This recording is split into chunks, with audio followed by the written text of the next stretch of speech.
screen, give me a thumbs up if you can see my screen.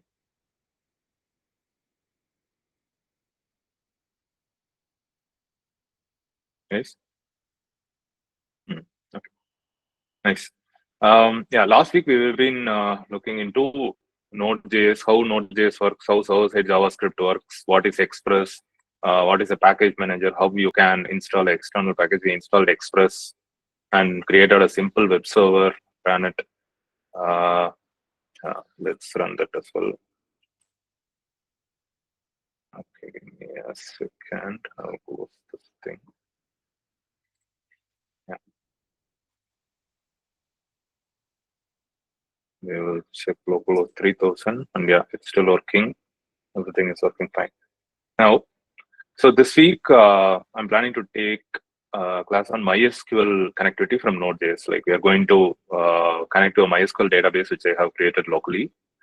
And then we are going to connect to the database from Node.js and then create some simple CRUD operations, create, read, update, and delete. Okay. We are going to use the same endpoints for that, so that we will be having a working web server that accepts connections, creates data, get data, delete data, update data, something like that. Before proceeding, I believe you have knowledge on basic MySQL. I believe give a thumbs up if you already have a basic knowledge of MySQL. Nice, great. Okay, so to use MySQL, we don't have a native MySQL library in Node. Like, so Node has some native libraries like FS, not cards. Like I'll show you. So this FS, we don't need to install it as a package separately. I think last week we have looked into a small exercise where we can write this write a HTML or some content to a file, right? So we can use this FS to command to FS library to write some content to a file. So this MySQL package is not directly bundled into Node.js. We need to install it separately like Express. So let's do this. So can anyone tell me like how to install a package?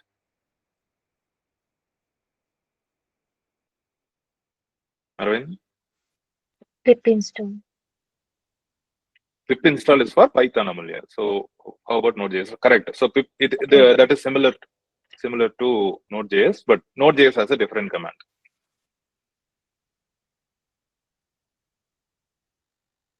How did we install Express last week?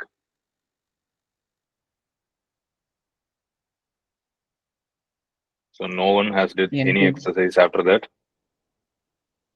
npm, correct. npm install MySQL 2. So this is the package name. So I can just give I for install. So now the package has been installed. So package JSON has been updated as well. So this has took the latest version of MySQL. Like I have told you on the last class, 3 is the major version, 11 is the minor version, and 5 is the patch version. We call it semantic versioning. So this kind of versioning, right?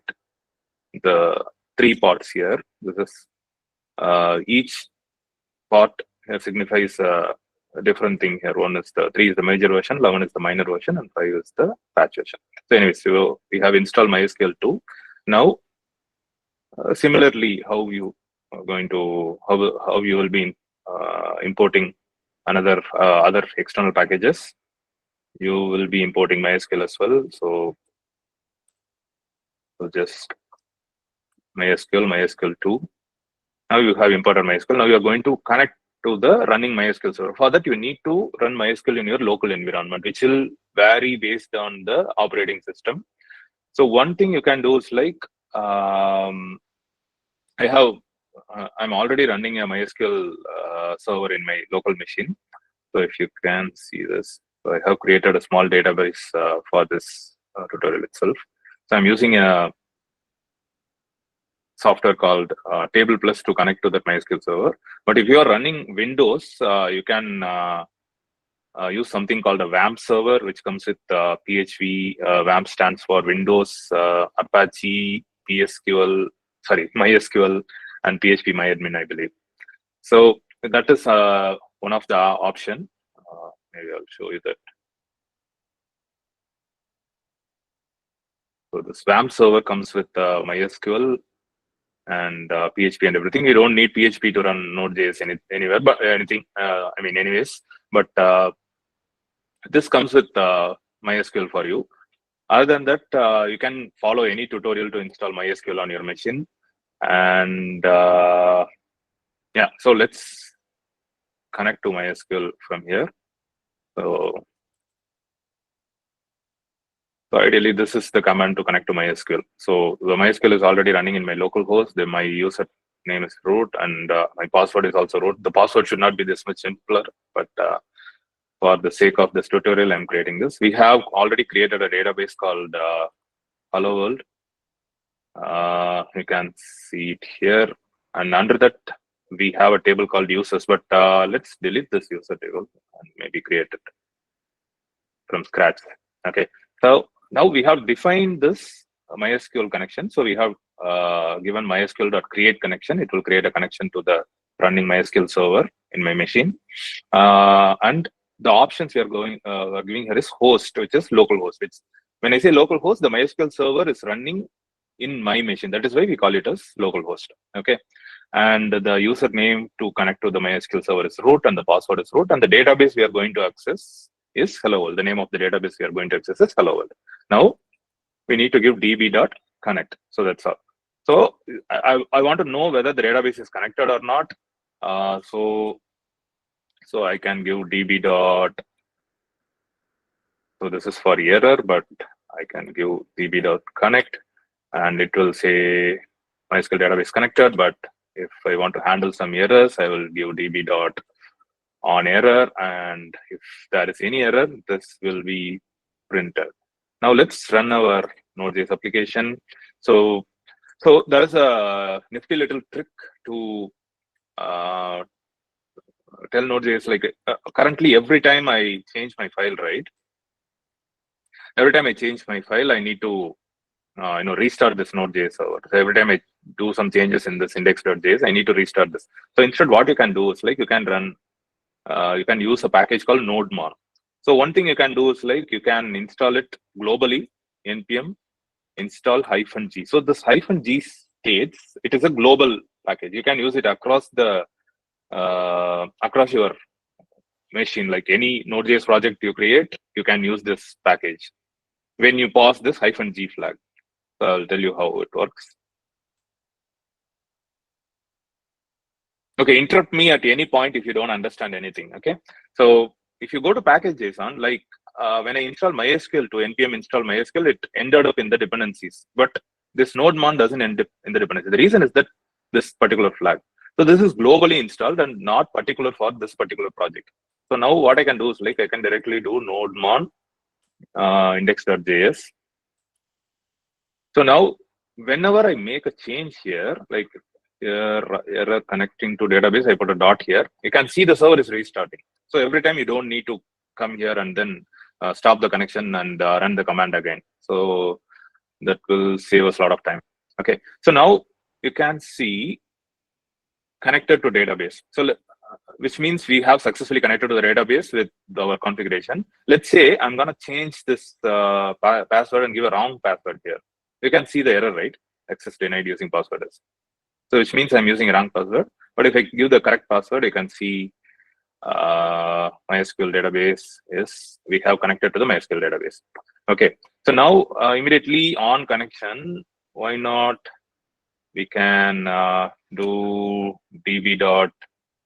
We can create a so to run a MySQL query, we can do db dot query.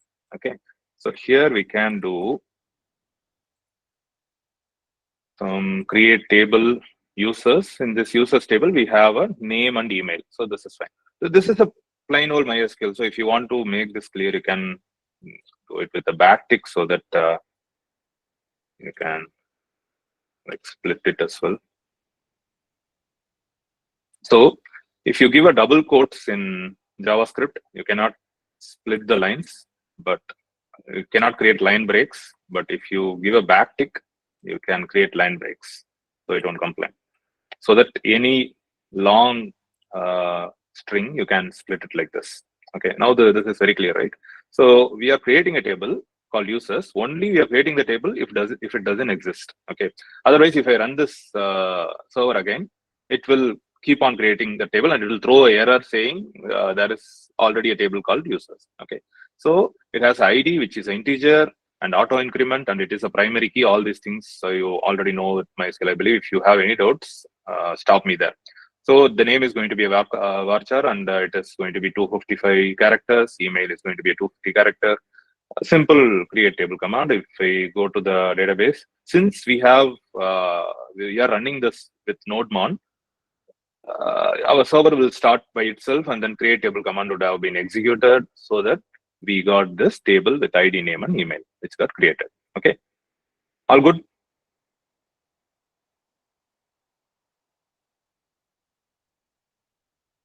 Awesome.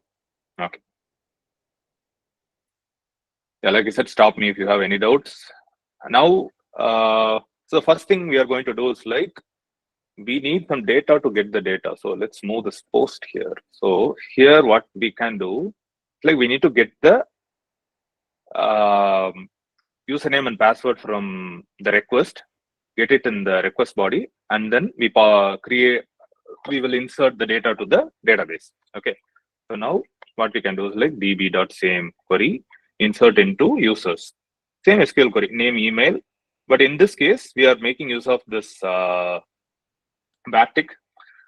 Ideally, this is a bad practice. I will tell you why it is. You might have heard of something called SQL injection attacks. Like ideally, when you are concatenating a string, anything that comes here, we are directly taking into the string and execute it. What if a user send a malicious SQL into this, and that will be also might execute it? So ideally, we should not do this. Really, what we need to do is like maybe use some slot here, something like this. Yeah. So this is ideally a best practice.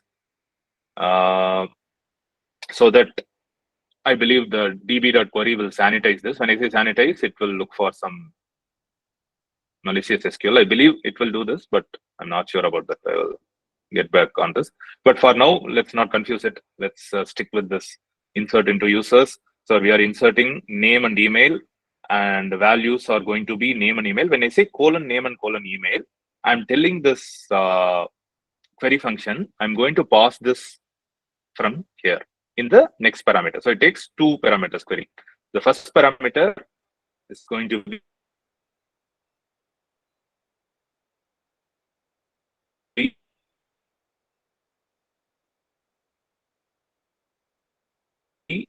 your, and the second parameter is going to relay.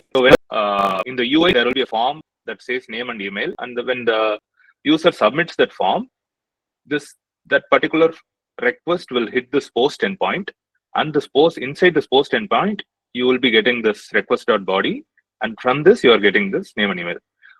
Now, okay, we want a way to test this. So one way to test this is a tool called Postman. You can use this tool called Postman. Okay. Is it asking me to sign in?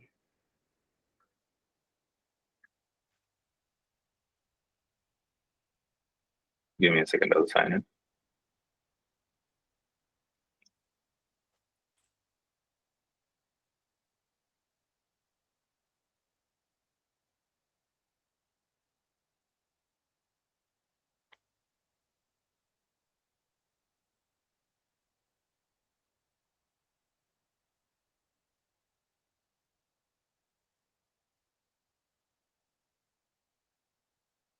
Okay.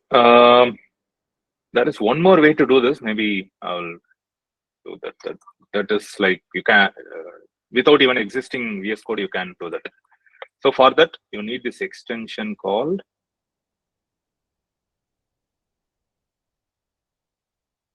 I believe it's REST-API. Or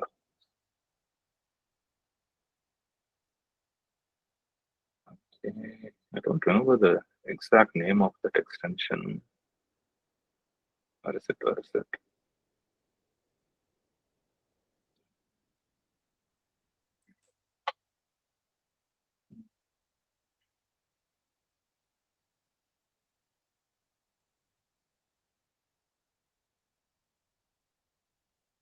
Give me a second.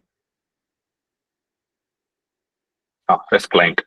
So this is the package name. Once you install this package, so you can create a file called anything. Like I have created as test.rest. You can even call it as hello world.rest as well. So here, what you can do is like you can specify it is going to be a get request. Now we are going to make a get request to localhost 3000. We can see if it works. See, it has given hello world. So it will give you a small clickable send request link here. When you click it, you can access this API. So this is a way to test the API. So instead of having a building a UI by yourself, you can test this. Now let's test our post request as well. So we are going to create a post request, and we are going to add a header called. Sorry, we don't need this accept. So content type application JSON and name and email here. Okay, I believe we need to give some space here. Yeah. So we need to add this 3 hash to separate this get and post. So this is just a convention. Once I do this, I will move this to a GitHub repo so that you can make use of it as well. You can read this as well. Okay. Now let's try to give this. So now you are getting a error here. Like, so we are sending the name and email here properly, and we are trying to get that name and email via request.body, but still we are getting error. So what is this error? Cannot read properties of undefined, reading blah blah blah. And one important thing to notice is like, so your HTTP request is text based. Okay, so now whenever this request reaches this particular point, this request.body, if I console.log this, still you should still see this request.body, I believe. Let me try. Okay, it's undefined. Now, if I go here and do app.do express.json, I'll tell you what it is. Now, if I send,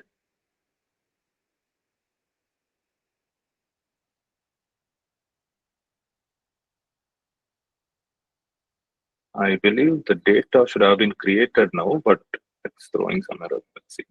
Okay, it's not. Give me a second. Okay.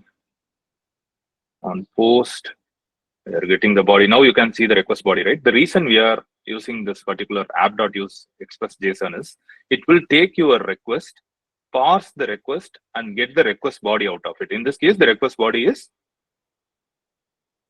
this particular part, the name and the email.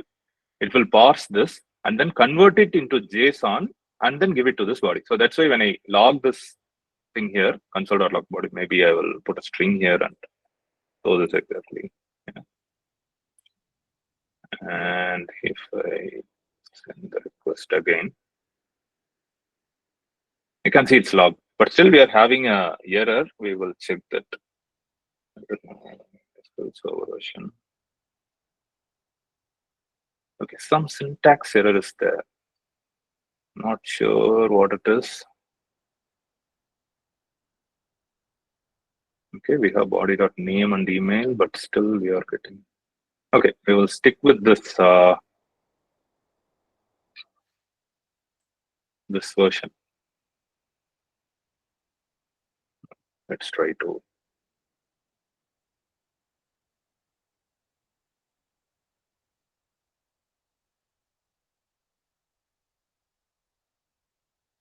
Once I get the result, then I will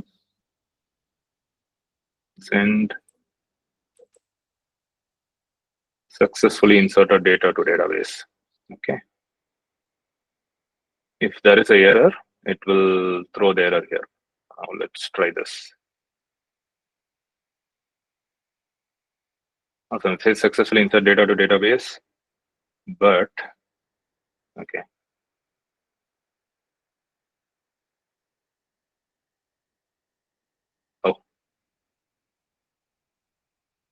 So what I'm doing here is like, if there is a error, stop here and response.send, and then we will stop the server here itself. I mean, stop the response here itself. When I say return, it won't come after this particular if block. Okay. Yeah, let's try this. So again, it is going to throw error. At least you will see some error here. The SQL syntax, check them out. Okay, still, I think I am doing some error in the SQL syntax. I don't know what it is. Insert into users. Okay. Okay. So I think I forgot the single quotes. So we need to add a single quote before each string. Okay. So that's why it threw that error. Now you go back here and then you can see John Doe and John.doe.com. Okay. So similarly, I believe we can do this the other way as well with the similar. I think.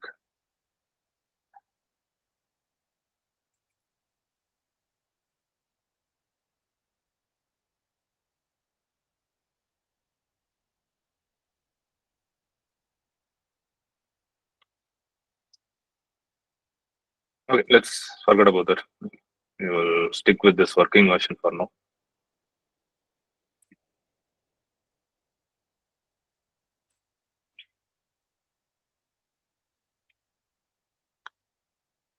Yeah. So this is already working for us. We will stick with this for now. And we will move this particular part here. And if there is a error, we are sending a 500 status code. You already know what is a 500 status code. And then can do return response as well. Why I'm using a return here is like, so once you get the error, don't go below. So don't do this. That's what this return means. Okay. So, but if it is a success, successfully insert a database, because if it is not error, ideally it's going to be a success. And that can just add the result as well here. Yeah. Maybe we will give us another data Jane Doe and request. What happened?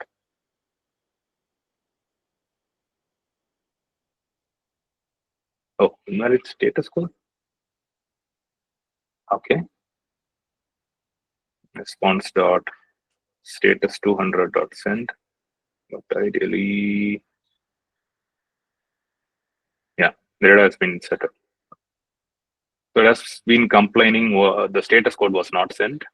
So let's try to insert another data. Now let's do some other name, maybe something like this. Send, yeah. So now ideally I should see successfully insert data to the database. And refresh, I should see this.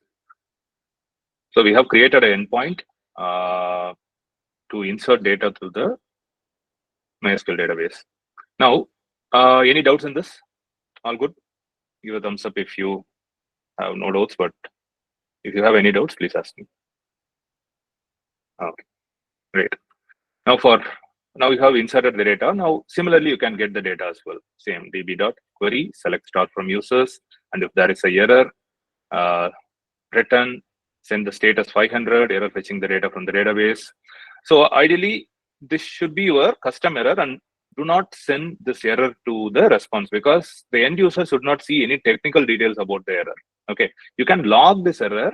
Ideally, in production systems, you will be having a logger that logs the error to a plain text file, or it will be sending it to a log aggregator platform, something like that. Okay, so ideally, you can console log this error here to see what is this error, so that you can only see this.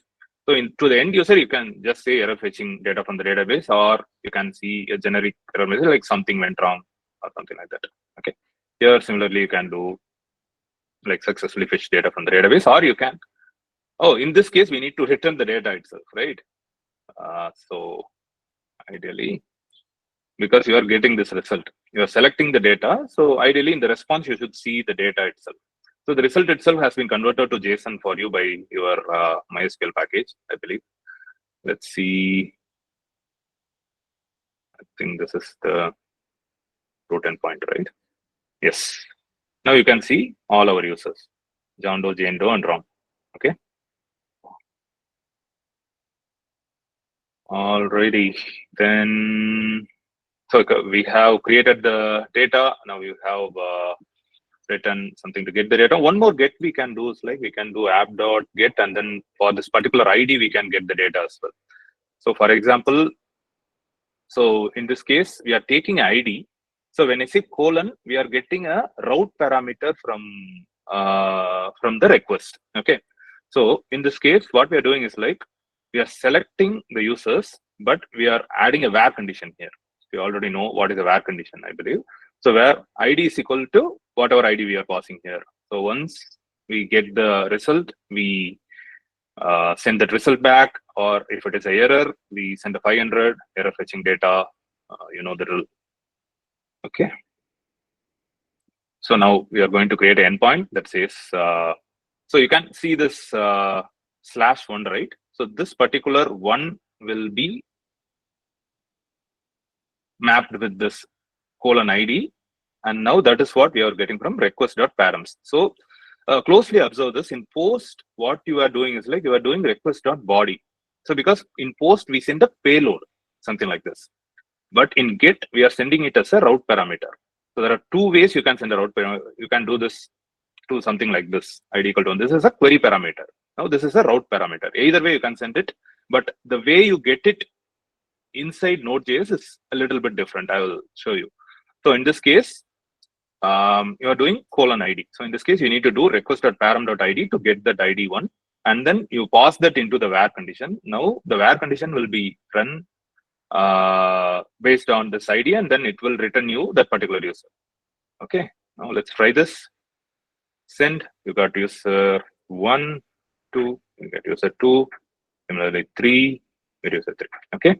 If I try to access, if there is no user, and then it returns an empty object here. So ideally, it should return a 404 not found. So we can do that as well now. Right. If the result.length is equal to 0, we can do a 404. So what does 404 do? It says the resource is not found. So that is a status code for resource not found. Okay. So now if you go back and then try some random ID, it says user not found. Okay. And the status code exactly says 404. You can see the status code here, right? Any doubt in this?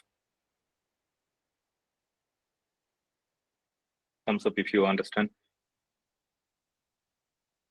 All right. Great.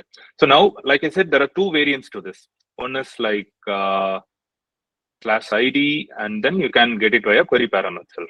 So let's change our routes a little bit so that it will be easier for us to do that. Okay. Now, so we already have a get endpoint that says okay. Now let's change this to /all users. Okay.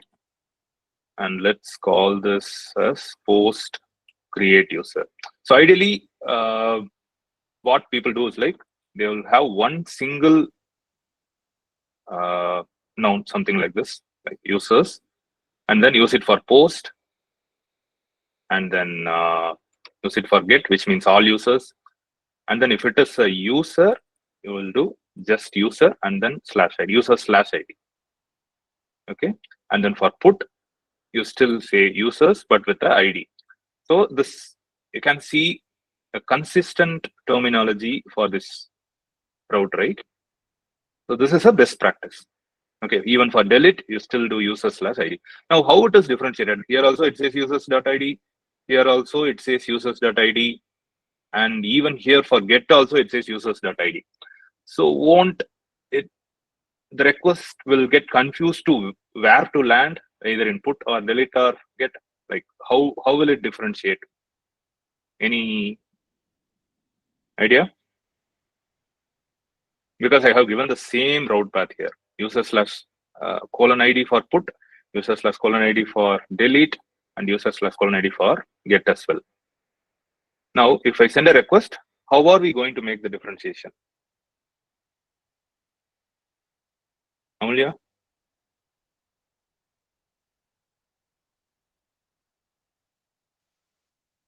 Based on the route, No, the route name is similar. So what is different here among these three things? This user slash, so you have same user slash ID here, here, and here. So what is the difference between these three routes? I mean, these three endpoints. What is the difference? Sorry? it's similar only actually routing. Uh, Only the request is different, like the put delete. Otherwise, it's the same thing for the put and delete. I don't know Okay. how the difference. Okay. Maybe you might have told it, but with a different terminology. But anyone else want to try? Pawan, Arvind?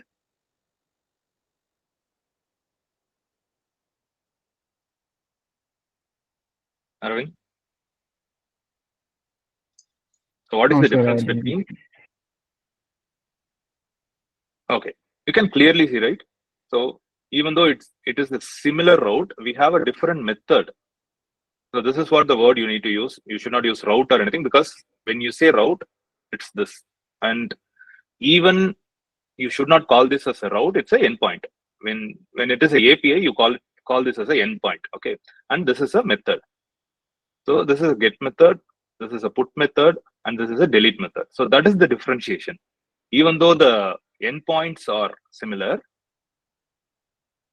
still the methods are different. Put, delete, and get.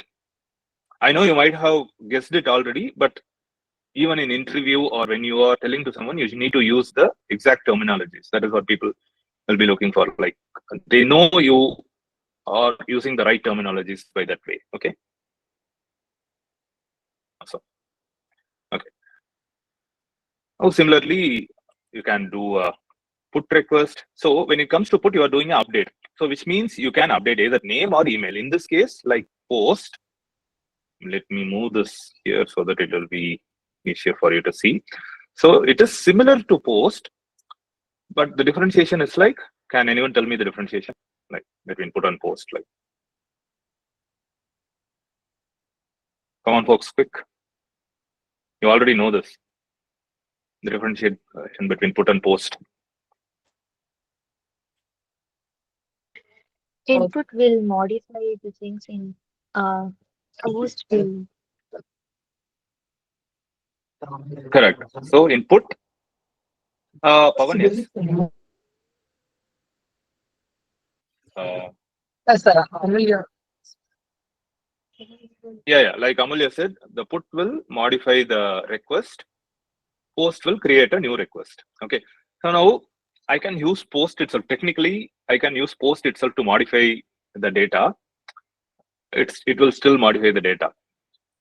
But so these are all the specifications which are given to us, and then we are following these particular specifications. The HTTP methods like post, put, and delete. So everything works for a specific operation. Like post, we create a data. Put, when we say put, we are going to update a data. So that is a terminology called idempotency. So which means literally means it won't change. Something that doesn't change is called idempotent. Okay, put is a idempotent operation. So all these terminologies, try to remember this because you can use these terminologies in your interviews as well. Okay, so even though you understand the logic of this, when you are communicating this to someone, these terminologies matter. Okay. All right. So put is idempotent. Why put is idempotent? Because it won't be creating a new resource. Okay. So how many times you call it? Like if I keep on calling this post, right, it will try to create the same user again and again. I will demonstrate that to you. I send a request now. Okay. Okay, we have changed our routes, right? So we call it users. and then I will send a request again, successfully inserted data. So now you can see another rom@rom.com. Unless you make this email unique, you will keep on inserting the same data again and again. Now, we have already set up the put. So now let's take this ID 4. I'm going to modify this. Let's call this guy Abdul and then send update request. Okay, it's not modified. Did we even write a put request? Okay, it's hello. That's right. Okay, thanks to my ID. All right. Okay, we have a put request. So what it is doing? It is getting the ID from the route param. It is getting the body as well, because we need both the ID as well as the new data, the data we are going to update. So then we do update users set name is equal to body.name email, and then we add a where condition. So tell me, what if I don't have this where condition? What happens? It update to everything. Everything, correct. Okay, that is why we have this where condition. Now we go here, send a request, successfully updated data and database. Refresh this. Okay, everything worked fine. So now, remember when I was telling about post, every time I send a request, it creates a new data. But here, if I keep on sending it, how many times I even, so it won't create a new data, but it will keep on updating the data. Okay. So the operation which we are going to do is like not going to create a new data, but it will update the existing data only. Okay. So it won't. So that is why we call the post request as idempotent. Okay. All right. Any doubt in this?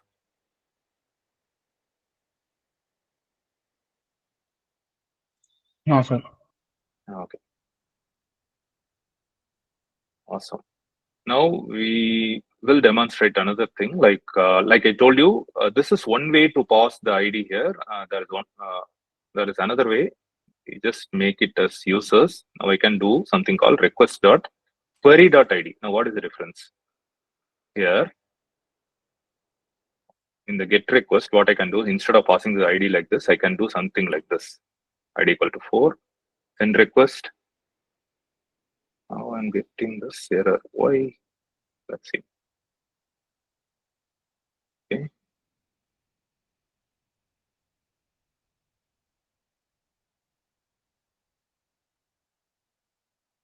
Let's try to log this ID here. So whenever something is not working, use this console log so that you can see what is happening here. Okay, we don't have users, right? So that's why it was throwing that error. So the endpoint itself is wrong. So now it should work. Still no, it's returning all the data.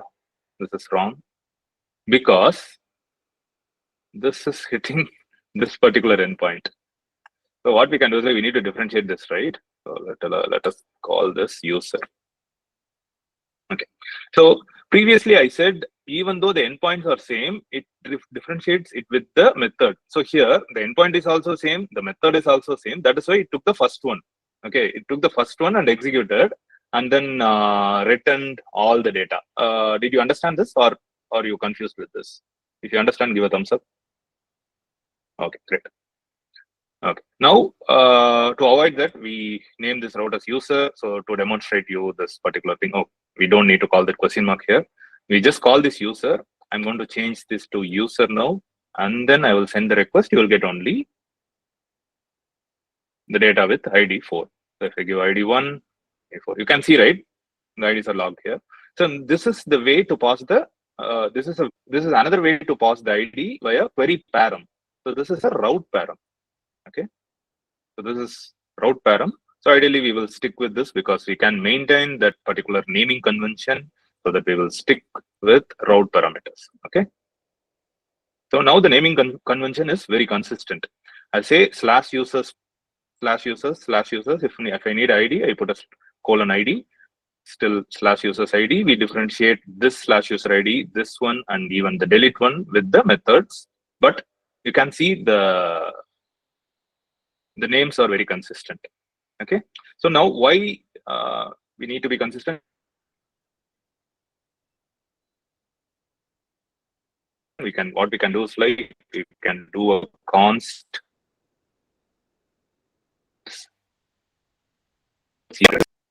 and then slash users. Now we can go here and then just put this users prefix alone.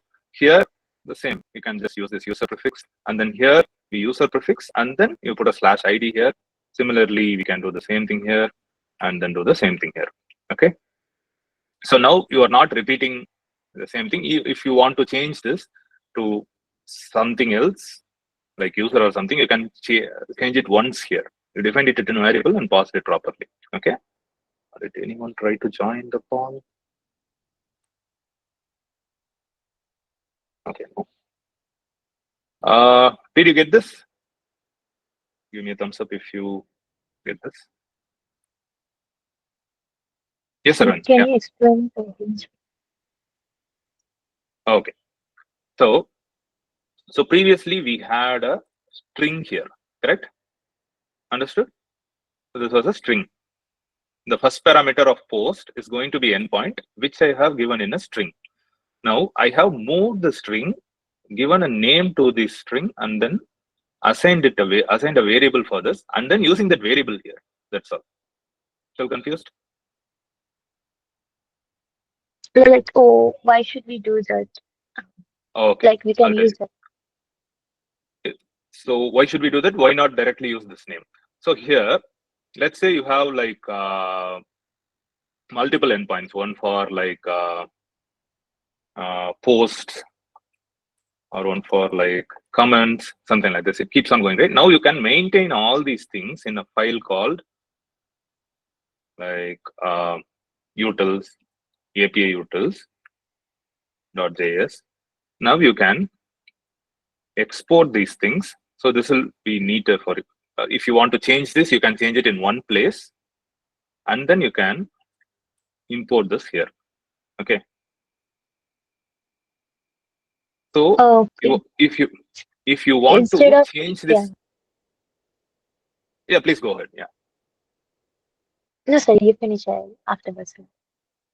Okay. So instead of changing it in 4 different places, now if I decide to change this users to user details, I will change in one place only. Okay. So for the code reusability purpose and for organizing the code better, we can do this. And that is a REST standard as well. So REST stands for representational state transfer. It's a way to define HTTP endpoints.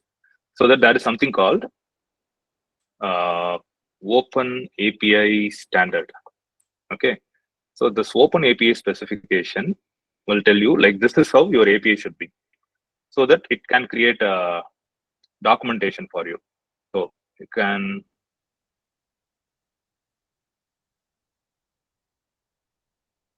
somewhere it should be here.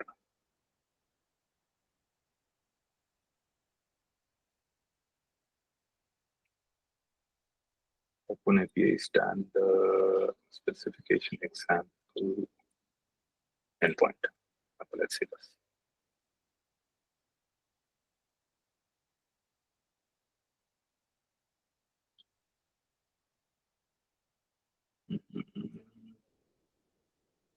Okay, I should see that in image.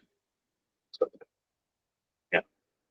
So now we can see that here, get the slash employees, get all employees, put the slash employees, update employees, and add a new employees. So here they haven't given the ID, but ideally there will be a slash ID as well. Post is still slash employees. We are differentiating it based on the method name, and again get employee ID. Ideally, they will be passing the employee ID as well in the payload, I believe, here in the put. When I say payload, if you go to this hello.rest, so instead of adding the ID here, what I can do is like I can just still call it as users and then send the ID here. So something like this. Now I can go back to our index.js, go to our put request, remove this ID. Now I can take it directly from request.body.id. Now this will work as well. Like for this guy, let's say I'm going to change this to like google.com. Send. Let's see if the connection rejected. What happened?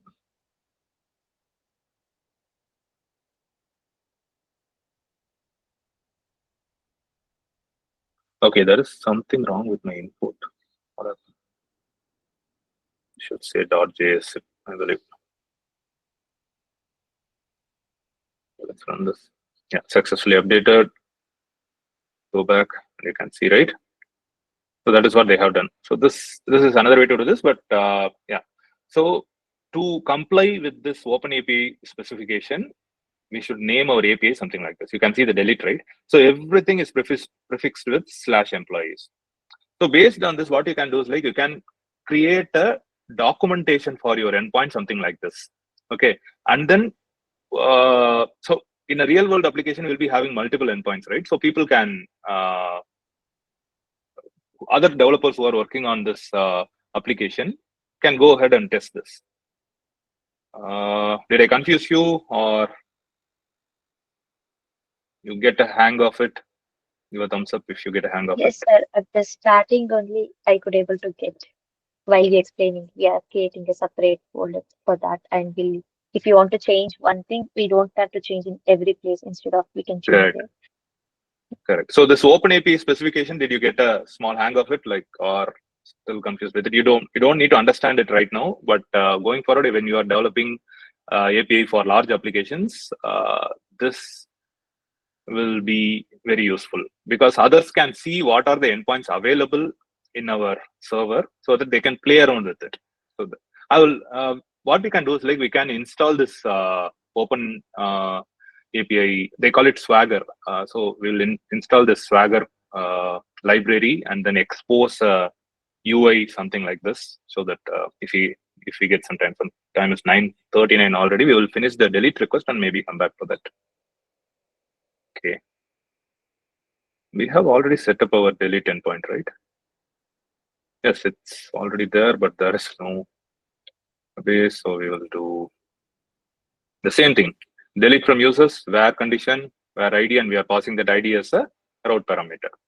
And yeah, we are sending the success response and error response. And one thing, I think I have already told this, all the status codes, right? We need to send explicitly, this is a server error. We need to send explicitly, this is a success, because the work of Node.js and the MySQL library is to connect to this database and then run the query for you and also tell you if there is a error. But you need to send a response saying if there is a error, you say 500 if it's server error. If you don't find the data, like you can, if there is no error, but you don't find the data, in this case, similarly, like you did for Git, if the result dot length is equal to 0, then you send a 404. Did you all understand this clearly? Because this is very, very important. You need to do this. Express or Node.js won't do this for you. You need to explicitly do this. Give a thumbs up if you understand this. No? Okay. So these are all the HTTP status codes which we have looked into like in the earlier classes. Okay. Yeah. Now we have created our delete endpoint. We go back to our hello.rest and then try it out. We have a get, we put a delete, and then we send the request to user ID 1. Successfully deleted data from the database.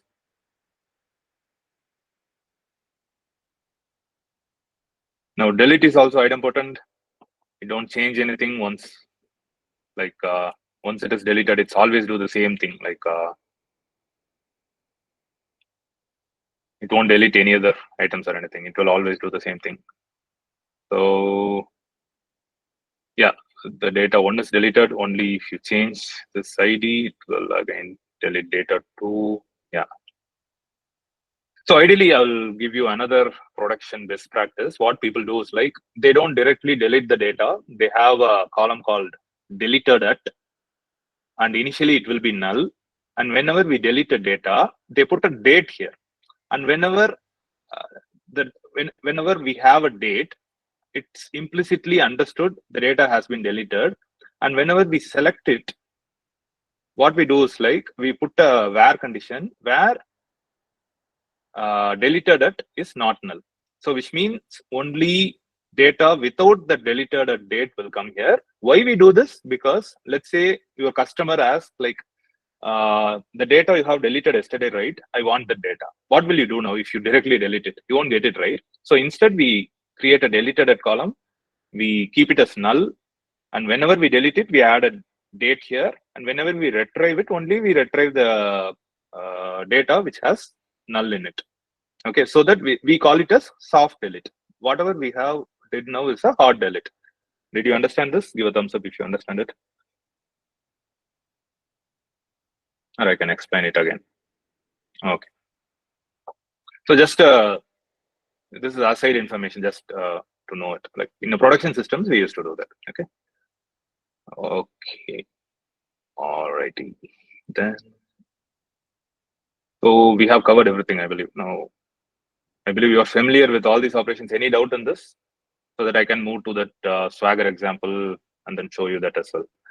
So I don't know what npm package is that, so that we can let's go to npm and then search for that npm Swagger Express. Okay. So Swagger, like I said, it's another name for that Open API standard. They initially it was Swagger and renamed it to Open API, something like that, but both are similar. So what we need to do, we need to install this Swagger UI Express, and then we need to require something called ./Swagger JSON. I don't know why we need this Swagger JSON. Okay. What is Swagger JSON? Okay, let's try this. npm install Swagger UI Express.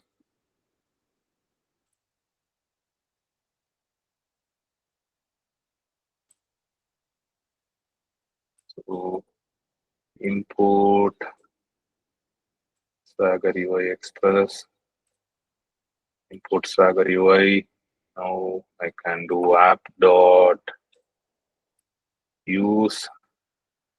Yeah, we are going to call this route as API docs Swagger UI. So I don't know if this will work, but a document. Okay. We do something. We need something called Swagger JSON.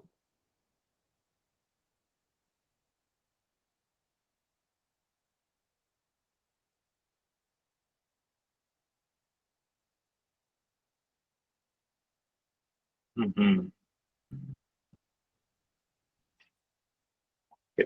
We'll create a new Swagger JSON here.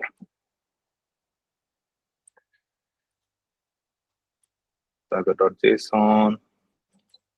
Then I'll put something like this. I still don't know what this Swagger. It should be some configuration or something. But I believe we cannot use require here since we are using ES modules already. So what we do is like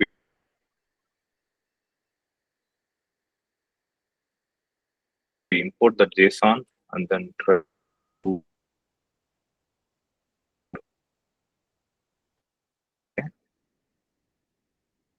put attribute as JSON. What is import attribute type JSON? Let me see, my editor can help me with that. Okay, I need to pause this thing. Let's try this now. Still no.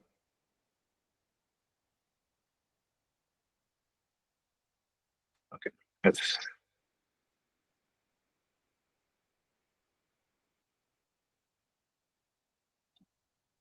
Okay, it's with type JSON. Okay. It's also type JSON only.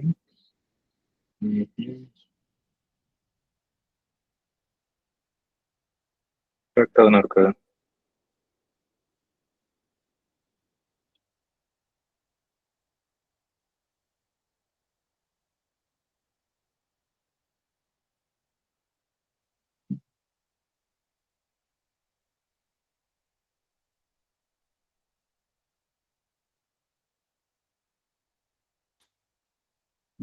Okay, what we can do is like we can use a FS package and import FS from FS.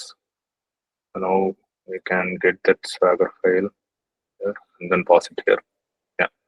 So I have a problem importing JSON here. So what I did is like I imported the file system package, and I am reading the file content from this swagger.json and then converting it to JSON again, because the read file sync will return you a string. We need to convert that string to JSON and then passing it to this setup. So don't need to understand all these things for now. We are just trying to run this thing for now. Okay, let's see if this is running. So localhost 3000, that is where.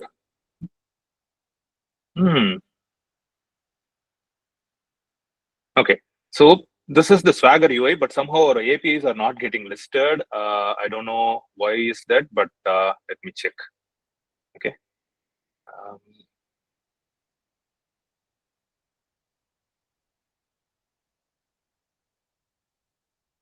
This is what we are using, app.use. So when I say app.use, so we are giving some extra information to Express. Like it is like we call it as a middleware. Like whatever we pass this into pass into app.use, that will be executed before these endpoints. So that's why we call it as a middleware. So why we need a middleware? Because let's say we want to check if the user is authenticated or not. We need to check that before even accessing the data, right? So if we check it after accessing the data, that is no point in it. There is no point in it because you already let the user access the data. So that's why we have something called middleware, and that is where the Swagger thing is also sitting. And let's try to see what we are doing it wrong. Like I can ask my code editor, like fix my Swagger JSON, and then pass that Swagger JSON here. Let's try. All right, we need to have all these configurations. Okay, we need to give these documentations. Yes, yeah. Let's try to apply this.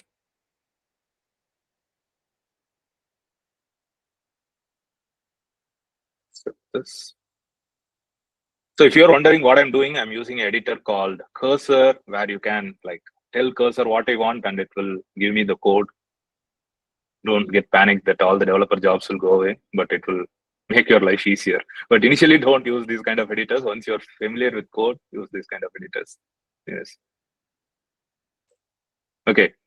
See, we have our endpoints here: users, user ID. Now I can play around with it, like get users, and then try it out. I should see get all users, right? Instead of fetching it from the database. Why? So let's see, our REST endpoint is working fine. So where is get? Slash users, send. Yeah, I'm getting the data. But why not here? Let's check this. Let's go to our network tab and then refresh this once. Get all users, try it out, execute. We are getting it. And yeah. And let's go to particular ID. You can see, right? Now they have given you a interface itself. So you click try it out, and this is enabled now. And we have something ID with 3. I enter this 3 here and then click execute. Yeah. So this is similar to what we were doing here, right? So, but with the clean UI, I don't say clean UI, but at least we have something to play around with it. Okay. Similarly, you can do delete as well. You can pass the ID, and similarly, you can create a new data. Why not try it out? Like, okay, we don't need the ID here. We just need the, oh, it's a put. We need ID. Okay, we will change rom@rom.com to rom@gmail.com. The ID is going to be 3, and the name is going to be maybe capitalize it, rom@gmail.com, and then we execute it. Did we get any response? Yeah, successfully updated data in the database, and you get the response headers as well. Response headers is something which is sent along with the response. It gives you the information about the whole response in this. All these things I will explain you later maybe. So the e tag is like this is when the data has been updated, the length of the content, the response content, what is the content type. In this case, it is a text content, and what is the date, and even it gives you the server name. It's for the Express server and all those stuff. So these are all the response, the metadata for the response, all the information about the response. Let's go back to the database and see if it has been updated already. What is our database? Oh, there it is, hidden down somewhere, I believe. Okay. Yes. No. No. Ah, here it is.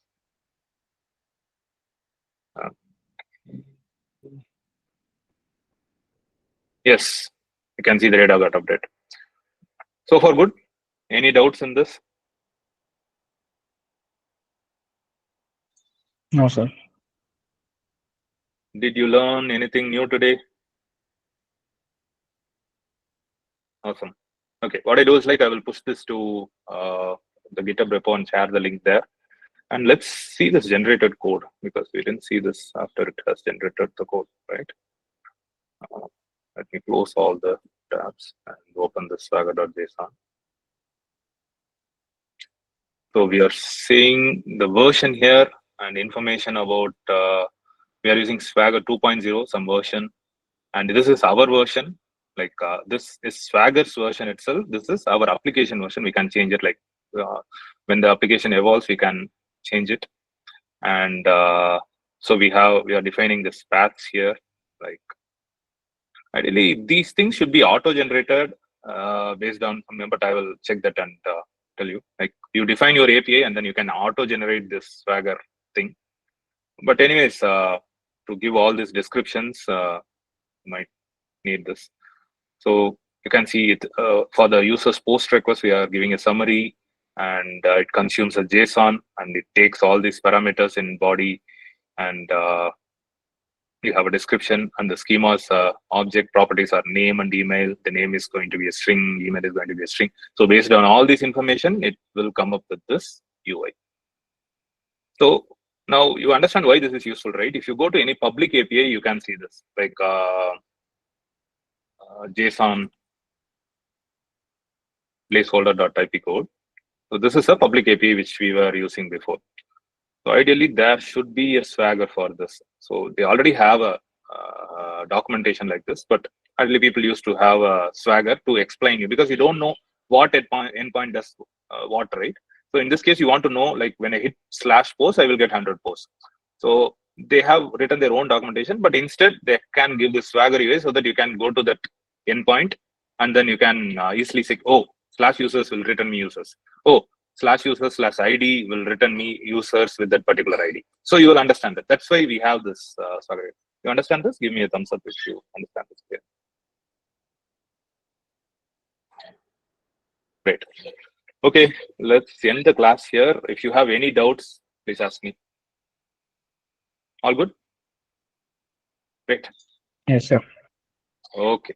Now, I want you to develop a to-do application based on this.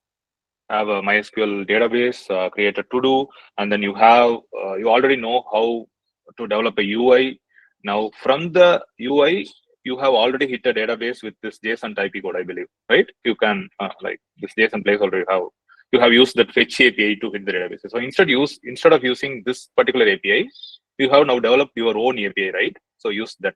Okay. All right. I think my kids are already knocking the door. So I'm gonna leave here. Thank you. Thank you, sir.